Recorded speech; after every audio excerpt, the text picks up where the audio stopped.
Hey, Mom. Dad is saying something. Harvey said this while staring at Jonathan's memorial portrait. Of course, the portrait remained still. Harvey's spiritual sense must have activated again. Harvey, stop it. Come play with Mom over here. Okay. But Dad is really angry.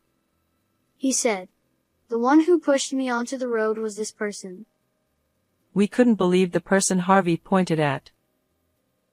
My name is Lauren.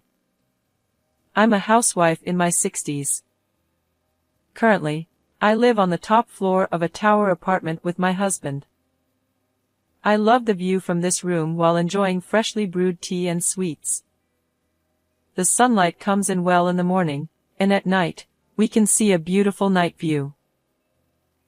I never thought we could live like this. I'm really grateful to you.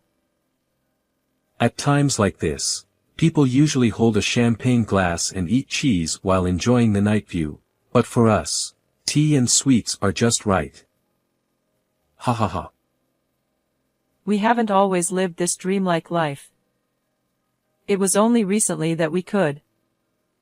My husband, now the president of a major company, had a tough journey to get there. We married in our 20s, but we both came from humble backgrounds. We had to earn our own living. My husband worked late every night, and I took a part-time job as an office cleaner between raising our son to make ends meet. I'm sorry for the hardship. I'll make it easier for you one day. Let's hang in there. It's okay. I'll support you. Let's do our best together. Even in such a life, we lived with consideration for each other. Our small luxury during those tough times was buying sweets occasionally and sharing them. 8 years ago, our hard work paid off. My husband, naturally talented in his work, was promoted to director. He then left the company to start his own business, fulfilling his dream of becoming a president. Though still busy, he now takes proper days off, and we spend time together. Our relationship remains good. Lately, my husband has talked about a successor. Considering his age, he hopes to pass the company to our only son in the future. One day, while I was washing dishes, my phone rang. Wiping my hands quickly, I answered and saw my son's name displayed. Hello? Mom, it's been a while. How are you? Thanks to you, I'm well. It's rare for you to call. Actually, I have someone I want to marry. Can I bring her to meet you?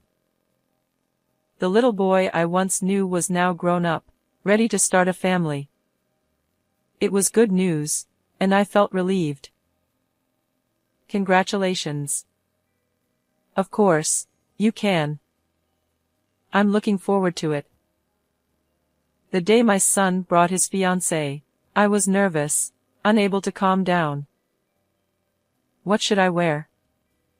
Does she drink coffee or tea? My husband laughed and tried to calm me down. Calm down. As I hurried with the preparations, the doorbell rang. I'm home. Soon, my son and his fiancée entered the house. Nice to meet you. I'm Mia. This is a small gift for you. Mia handed us a paper bag with famous confectionaries. Oh, thank you. Let's enjoy them together. This tea will go well with these sweets, I said, making tea while talking to myself. Mia seemed like a graceful woman, with an elegant way of speaking and manners. She worked for a major company and planned to continue working after marriage to share the burden. Jonathan, she's a wonderful person. Please, stop, Harry. Dad, Mom. Next time, please meet Mia's family too. Yes. Mia, please take care of him." We happily blessed their marriage, and they were full of joy. From there, things moved quickly with family meetings and the wedding. Mia had a family of 4, her parents and a sister. Just as Mia's elegant demeanor suggested, they were a well-established and respectable family, having run a business for years. Her sister was also a career woman.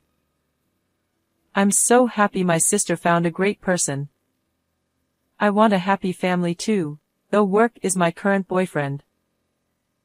Mia's family was easy to talk to, and I felt we would become good in-laws. Following her parents' wish to celebrate their eldest daughter's special day grandly, the wedding had 300 guests. Though it was costly, we wanted to celebrate our son just as much and agreed with their plan.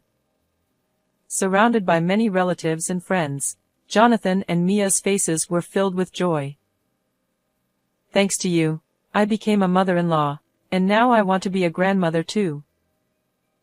"Mom, we just got married. It's too soon for that." Thinking about the grandchildren we might have someday, I was excited.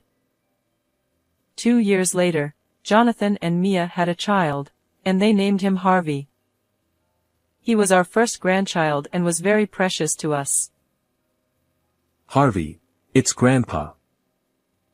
"Harvey, it's your Auntie Natalie." Harvey was like an idol to everyone. His presence alone brightened up the surroundings. During summer vacations and New Year's, Jonathan and Mia often brought Harvey to visit Mia's family and us. Spending time with Harvey and playing with him became something I looked forward to. Harvey grew up in a warm and loving environment. However, when Harvey turned 3, he suddenly started saying, "What's wrong? Why are you leaving?" "Harvey, there's no one there. Come back here." Harvey would walk to the empty balcony and talk to someone. I brought him back, puzzled by his actions. I asked Mia about it. "Hey, does this happen often? You know, seeing things that aren't there?" "Yes, it's been happening more lately." I was worried and took him to the hospital, but the doctor said there's nothing wrong. I've heard that kids with strong spiritual sensitivity might act like this. We just have to keep an eye on him. Harvey was very dear to us, but his strange behavior made me uneasy. Little did I know that Harvey's mysterious ability would later lead to a certain incident. Some time later, one night, "Lauren, something terrible has happened." he shook me awake in the middle of the night, and I groggily sat up. "What is it? What's wrong at this hour?" "Mia just called. Jonathan was in a car accident and is in critical condition." "What?" I don't remember much after that. Somehow, I found myself at the hospital, rushing to Jonathan's room. But Jonathan had already passed away. "Jonathan, don't leave Harvey and me. Please." My husband and I stood there in shock, unable to believe what was happening. Mia hugged Harvey and held Jonathan's hand, crying. After a while, the reality of the situation hit me, and an overwhelming sadness struck me. "No way. Jonathan. Please open your eyes. Jonathan." I cried in my husband's arms until my tears dried up. He too cried out loud like I had never seen before. Since then, I couldn't do anything and stayed home all the time. Initially, everyone was in deep sorrow, unable to eat or sleep properly. But as sad as it is, time passed, and people around me gradually began to recover. However, my heart remained hollow. My husband tried to take me for walks, and Mia and Harvey visited to check on me, but I couldn't move forward.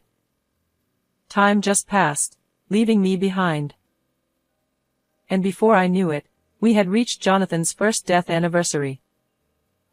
time flies so fast, doesn't it? It feels like just a moment ago, Jonathan was here, looking so happy.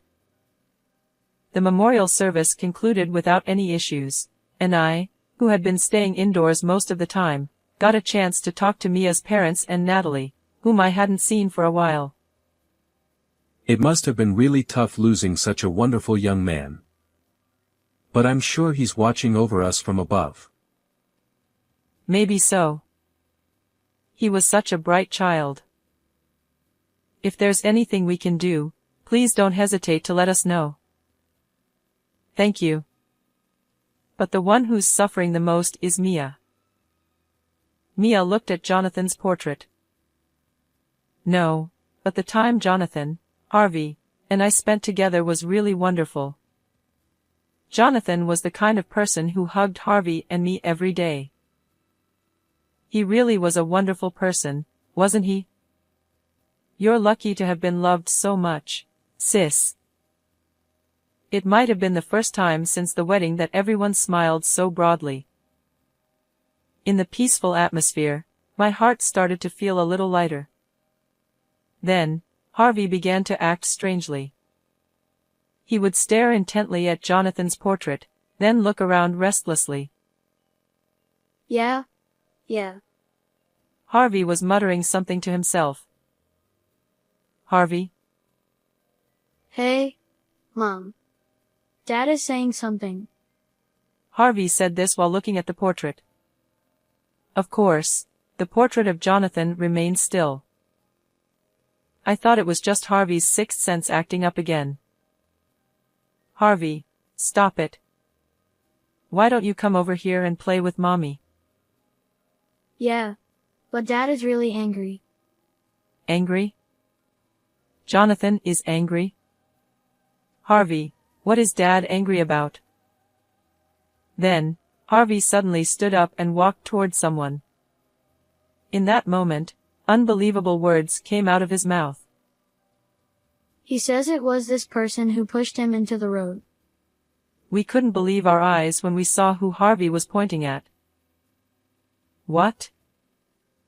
It was Mia's younger sister, Natalie. Wait, stop joking around. Harvey, what are you saying? Come on, let's go play somewhere else. No, I won't. Dad says I shouldn't go near Natalie. He says she's the one who did it. Harvey spoke clearly and with a firm tone. The peaceful atmosphere was shattered, and everyone's eyes turned toward Natalie. Natalie, what is going on? Please stop. Harvey, you mustn't joke like that.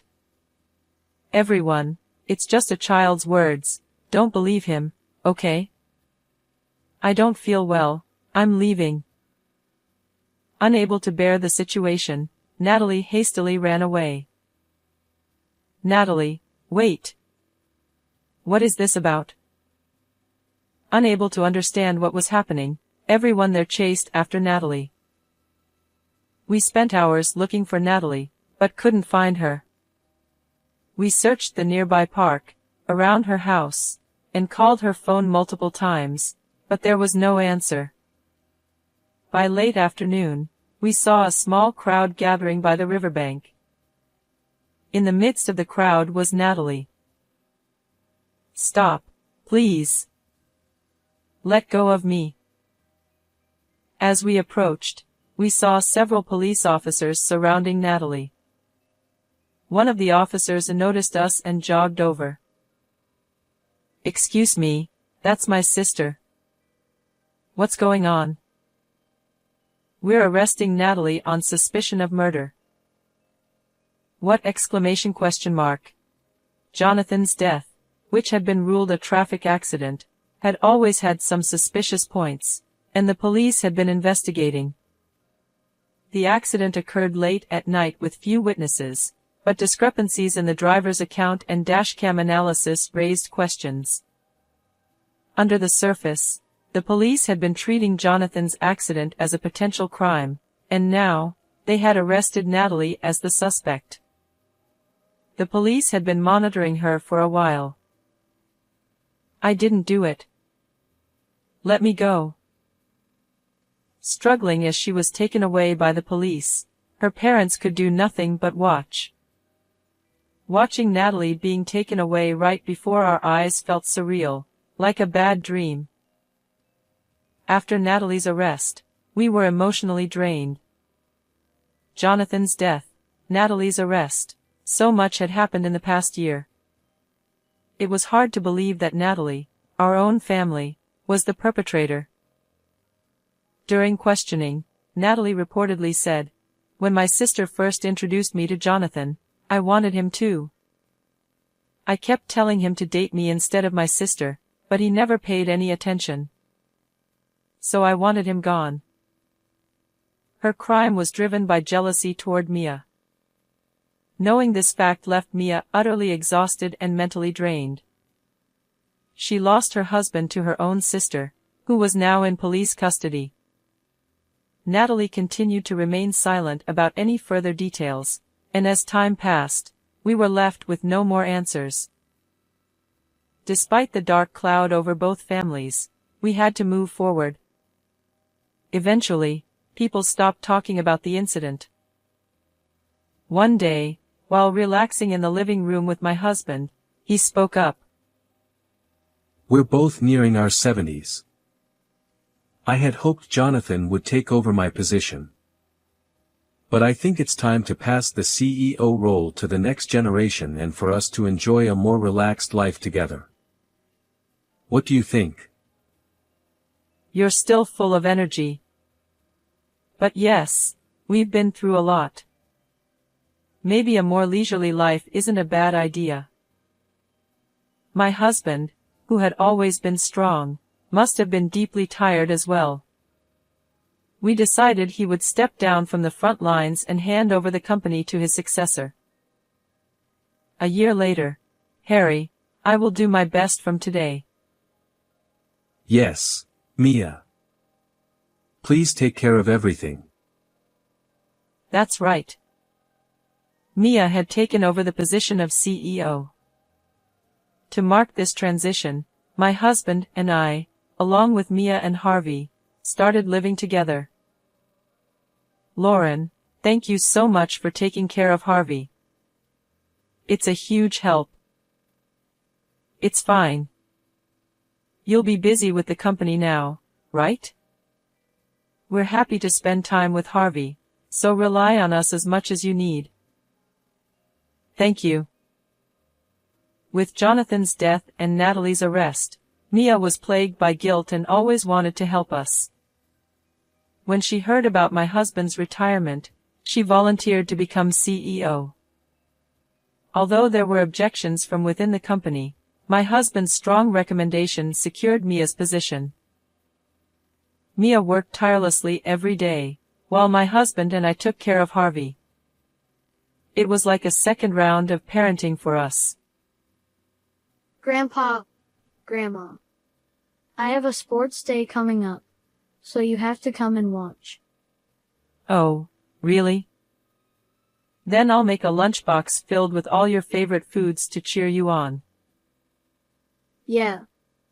Make sure to include the omelet. Also, I have a dance performance. Do you think I'll be able to dance well? Those conversations were such happy moments. Mia, who had become CEO, worked hard, and my husband said, "I'm glad I entrusted the company to Mia. Now I can truly retire." The company stabilized, and my husband was finally able to relax. However, this happiness didn't last long. Mia started coming home late every night, spending her weekends out, and we barely saw her. We told her we wished she would stay home more often, but Mia always refused. "I'm sorry, I have a client meeting, so I'll be late. I have a business trip, so please take care of Harvey for 3 days." She left Harvey with us and never spent time with him. She often came home drunk. "Mia, you're drinking too much. You need to be more careful." It's fine. I was entertaining clients. It's part of the job. She would slur her words, and my husband and I could only look at each other and sigh. One day, on a company holiday, Harvey's strange murmurs returned while we were relaxing in the living room. Dad, don't be angry. Don't be mad at Mom. Harvey said, pressing his ears and furrowing his brows in distress. Harvey? Are you hearing Jonathan's voice again? Yeah. Dad is really angry. But I don't quite understand what he's saying. Maybe he's upset about Mum coming home drunk every night. I joked. No. It's not that. Dad is scary. Harvey replied, fearfully. Jonathan was angry. I felt that something bad might be happening again. With that intuition, I called a detective agency, suspecting that something was wrong with Mia's recent behavior, and requested an investigation into her actions, trips, and dining locations. A week later, I received the investigation results. The findings were shocking. Mia wasn't doing her job as president, she was embezzling company funds for her affairs. She stayed at luxury hotels with men under the guise of business trips and charged everything to the company's card. She bought branded goods and spent exorbitant amounts at host clubs every night. She also sent company money to her parents, who lived lavishly with new houses and cars. Mia's parents, who were supposed to be running a business, had practically abandoned it since she became president. Harvey's murmurs had revealed the truth. I urgently summoned Mia. Today, I'm busy with meetings, so make it quick. I showed her the investigation results. What is the meaning of this? Oh, so I've been found out. Fine, I'll tell you everything. Mia acknowledged the facts with a creepy smile. I married Jonathan for the money. He was supposed to be the next president. But Jonathan was too laid back, showing no signs of becoming president anytime soon. So I figured I'd become president instead. Mia then revealed something even more unbelievable. I also instructed Natalie to do what she did. I didn't expect her to get caught, but she claimed responsibility to protect me. That's the truth. My anger reached its peak. What do you think of Jonathan? This is the lowest. Jonathan died because of you. You're the lowest. Flaunting your wealth and luxurious lifestyle. I grew up poor, so I deserve to enjoy this. My parents are happy too. I was infuriated by Mia's lack of guilt. Your family is so selfish. Killing Jonathan for your own gain. You're not human. We're all scarred by this. Being deceived is your fault. You're worse than I imagined. Jonathan is pitiful. Mia, you're no longer family. You'll resign as president immediately. I'll inform the company later. Get out now. I'll call the police. Never come back. Pay for your sins. Mia laughed maniacally as my husband and I handed her over to the police. Soon after, the police arrived and arrested Mia. Her parents were also arrested for accepting the company's money. Our family fell into Mia's trap, losing our son and the company's money. Harvey lost both his parents, witnessing his mother being taken away by the police. Seeing Harvey's pain, my husband and I vowed to protect him no matter what.